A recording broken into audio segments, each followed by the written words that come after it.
Sumainyo ang Panginoon. At sumayo rin. Ang mabuting balita ng Panginoon ayon kay San Marcos. Papuri sa iyo, Panginoon.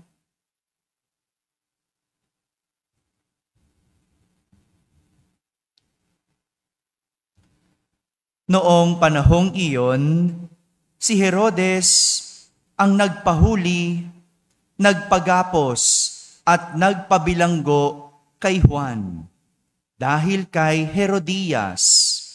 Ang babaeng ito ay asawa ni Felipe na kapatid ni Herodes, ngunit kinakasama niya.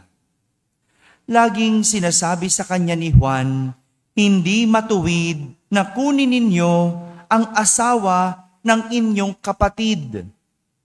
Kaya't si Herodias ay nagkimkim ng galit kay Juan. Hinangad niyang ipapatay ito, ngunit hindi niya magawa sapagkat natatakot si Herodes kay Juan. Alam niyang ito'y taong matuwid at banal, kaya't ipinagsasanggalang niya. Gustong-gusto niyang makinig kay Juan, bagamat labis siyang nababagabag sa mga sinasabi nito. Sa wakas ay nagkaroon ng pagkakataon si Herodias nang anyayahan ni Herodes sa kanyang kaarawan ang kanyang mga kagawad, mga pinuno ng hukbo at ang mga pangunahing mamamayan ng Galilea. Pumasok ang anak na babae ni Herodias at nagsayaw. Labis na nasiyahan si Herodes at ang mga panauhin, kaya't sinabi ng hari sa dalaga, hingin mo sa akin ang anumang ibig mo at ibibigay ko sa iyo. At naisumpa pa niyang ibibigay kahit ang kalahati ng kanyang kaharian kung ito ang hihilingin. Lumabas ang dalaga at tinanong ang kanyang ina, ano ang hihingin ko? Ang ulo ni Juan Bautista, sagot ng ina. Dali-daling nagbalik ang dalaga sa kinaroroonan ng hari. Ang ibig ko po'y ibigay ninyo sa akin ngayon din sa isang pinggan ang ulo ni Juan Bautista. Sabi niya, labis na nalungkot ang hari, ngunit dahil sa kanyang sumpa na narinig ng kanyang mga panauhin, hindi niya matanggihan ang dalaga. Kaagad niyang iniutos sa isang bantay na dalhin sa kanya ang ulo ni Juan. Sumunod ang bantay at pinugutan si Juan sa bilangguan. Inilagay ang ulo sa isang pinggan at ibinigay sa dalaga. Ibinigay naman iyon ng dalaga sa kanyang ina. Nang mabalitaan ito ng mga alagad ni Juan, kinuha nila ang kanyang bangkay at inilibing. Mga kapatid, ang mabuting balita ng Panginoon. Pinupuri ka namin, Panginoong Jesucristo. Umupo ang lahat at makinig sa homilya. Isang magandang umaga po sa inyong lahat. Magandang umaga rin sa mga nasa barangay, sa mga nasa tahanan na nagsisimba via online at sa lahat ng nasa abroad. Kasama kayo sa aming banal na pagdiriwang dito sa ating parokya. Ngayong araw na ito ay ginugunita natin ang pagpapakasakit at pagkamatay ni Juan Bautista. Pagpapakasakit at pagkamatay. Nakakarimarim. Alam niyo ba ibig sabihin nun? Nakakarimarim o karumal-dumal pag-usapan ang kamatayan ng isang tao. Lalo pa kung hindi maganda ito. Paano namatay si Juan? Yan, pinugutan ng ulo. Pero inaalala natin ang karumal-dumal na kamatayan ni Juan Bautista, hindi dahil sa pagpatay sa kanya, inaalala natin, kundi dahil sa kahulugan ng kanyang kamatayan. Ang pangit pag-usapan ng pagpugot ng ulo. Pero ang pag-uusapan natin, ano ang dahilan ng kanyang kamatayan? Kung babalikan natin ang kwento, si Juan Bautista ay bunga ng dasal ng kanyang mga magulang. Naalala niyo yung kwento? Sinong kanyang mga magulang? Yan, si Zacarias at Elizabeth. Bunga ng dasal. Kaya siya naisilang. Dahil bagamat baog ang ina at matanda na ang ama, nang dahil sa pagdarasal, nang dahil sa pagiging tapat sa Diyos, nang dahil sa katapatan sa Diyos, dininig ang dasal ng mga magulang. Iba talaga, no? Kapag kaloob ng Diyos. Iba talaga kapag galing sa dasal, alam mong biyaya, alam mong pagpapala. Kaya huwag kayong tumitigil sa pagdadasal. Ha? Dasal lang ng dasal. Yung mag-asawa, kinatandaan na ang dinarasal. At sa huli, pinagpala sila. Kaya nga, pinangalanan nila ang kanilang anak na Juan, na ibig sabihin ay mapagpala ang Diyos. Isinabuhay ni Juan ang kanyang pangalan. Sinabuhay niya ang pagiging pagpapala ng Diyos sa tao. Siya ay naging grasya para sa iba. Sa pagiging matuwid na tao, lagi niyang tinatama ang mali. Lagi niyang tinutuwid ang baluktot. At maging ang kanyang pangaral, laging para sa ikabubuti ng tao. Para sa ikabubuti ng tao. Pero, dito pumasok ang pagsubok. Nang ang Haring Herodes ay mabagabag sa kanyang mga pangaral tungkol sa pagiging matuwid. Anong madalas sinasabi ni Juan? Hindi matuwid na asawahin mo ang asawa ng iyong kapatid.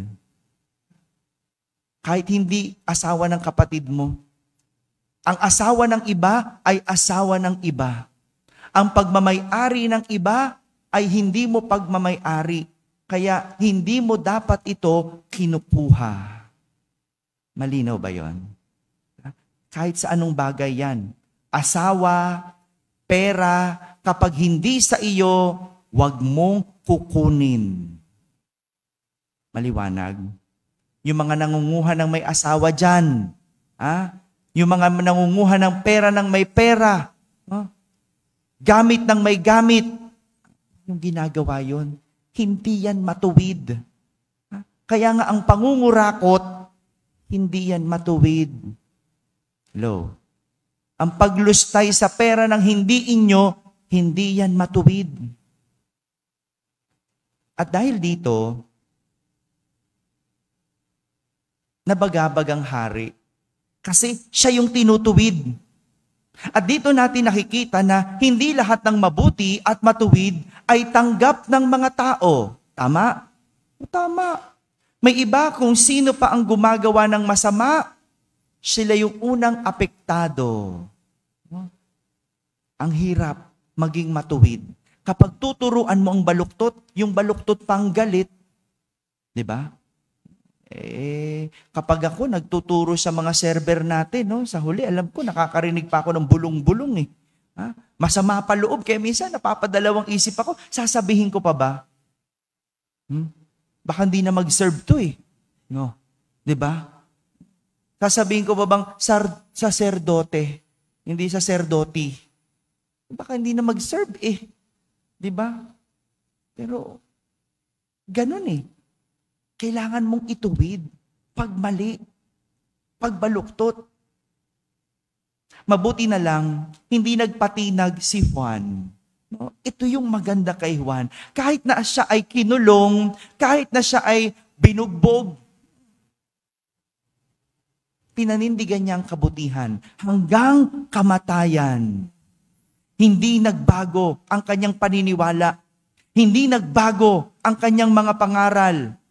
Ang tama ay tama at ang mali ay mali. At marami sa atin dito nahaharap sa pagsubok na ito. Yung ang daling baguhin ang paniniwala kapag nahaharap sa pagsubok. May ilan ang bilis kalimutan ang pananampalataya kapag naghihirap na. Ang dali tumalikod sa paninindigan kapag may nakaabang na kapahamakan. Diba? Pag buhay mo na ang kapalit, ay tatahimik ka na lang. Diba? Kaya nga ang iba, pumipikit na lang kapag may nakikitang mali. Konting hirap lang, ang dali kalimutan ng moralidad. Alam niyo po, kahapon, nung nagkukwentuhan kami ng mga teachers sa Philippine Women's University, no? Nagkukwentuhan kami. Kasi ngayon, sa panahon ngayon, no, binabash yung mga anak ng mga kontraktor, ng mga nangungurakot daw, no? Ang tanong nila, Father, bakit kasalanan ba ng anak ang kasalanan ng magulang? Hello? Kasalanan ba ng anak ang kasalanan ng magulang? Kasi nadadama yung mga anak, no, nababash sila kasi no, sila yung gumagamit ng pera. Syempre nakikita ang rangya-rangya, ang sarap-sarap ng buhay, pero galing pala sa nakaw o galing pala sa kurakot, sa tongpats, no, mga patong. Sinabi ko sa mga teachers, hindi. Hindi kasalanan ng anak ang kasalanan ng magulang. So dapat, Father, hindi sila binabash. Teka muna. No? Sabi ko, mahirap sabihin agad iyan. No? Hindi ko sinasabing hindi dapat sila i-bash. Hindi ko rin naman sinasabing dapat silang i-bash. Hindi. No? Sabi nga nila, paano kung hindi naman alam ng anak na nagnanakaw pala ang mga magulang? Paano kung hindi naman alam ng anak na kung saan galing ang pera ng magulang? Maring totoo. Hindi naman alam eh. Kaya masarap ang buhay ng anak, binibigay ng nanay, binibigay ng tatay. Pwede. Marami ang buhay, gastusin mo, bigay eh. Pero ngayong alam mo na, ngayong sinasabi na sa'yo, ngayong alam mo na galing yan sa pagnanakaw ng magulang, ngayong galing yan sa illegal, anong gagawin mo? Tatanggapin mo pa rin ba? Magpapakasasa ka pa din ba? O hindi na? Hindi ko alam yan. No? Ang makakasagot niyan, yung mismong mga anak. No? Ikaw ba, nabigyan ka din? Hindi naman, di ba? Hindi natin problema. Huwag na tayong sumagot, no? Hirap na ka ng buhay natin, dadamay pa natin sa problema nila yan. Pero ganun yun. Di ba? Ang ngayon ang problema, ngayong alam mo na, ang tama ba ay magiging tama pa rin? O ang mali, gagawin mong tama? Hello? Ang hirap, no? Ang hirap. No? Ganyan. Ito yung pinagdiriwang natin. Yung pinanindigan ni Juan. Ang tama hanggang huli. Kahit hindi komportable. Kahit mahirap. At kahit siya'y papatayin. At itong dahilan kaya natin inaalala ang kanyang pagkamatay. Dahil hanggang kamatayan nanatiling matuwid at mabuti si Juan. Kaya maganda, no? Tingnan natin ang ating mga sariling pananampalataya, sariling paninindigan, sariling moralidad. Gaano tayo katatag pagdating sa ating pagtindig sa pananampalataya? Gaano tayo katatag sa pagtindig sa ating paniniwala? Si Juan namatay para sa paninindigan sa kung ano ang tama, kung ano ang mabuti, at ano ang matuwid. kaya siya ay martir. Kaya nga 'di ba, martir 'yung tawag natin, no? Yung sa talagang kahit pinahihirapan sa ngalan ng pag-ibig nananatili. Bakit? Yun eh. Yun yung dapat eh. Pero marami sa atin ayaw ng ganun. Kasi ayaw ng nahihirapan, ayaw ng nasasaktan. 'Di ba? Kaya anong gagawin? Talikuran na lang ang asawa. Talikuran na lang ang pag-ibig. Sumuko na lang. Kasi ayaw nating maging martir. Mga kapatid, si Juan namatay para sa kanyang pananampalataya. Para sa tinuturo ng pananampalataya. At kapag ang tao ay namatay, para sa pananampalataya, ang tawag, martir. Pero pag namatay ka para sa bayan, ang tawag sa'yo, bayani. Yan ang pinagkaiba ng dalawa. Yan ang pinagkaiba. At ang pagiging martir ay gawang banal. Kaya ang pagtindig sa katotohanan, sa tama, sa mabuti at matuwid ay gawain ng isang banal. Amen? Amen.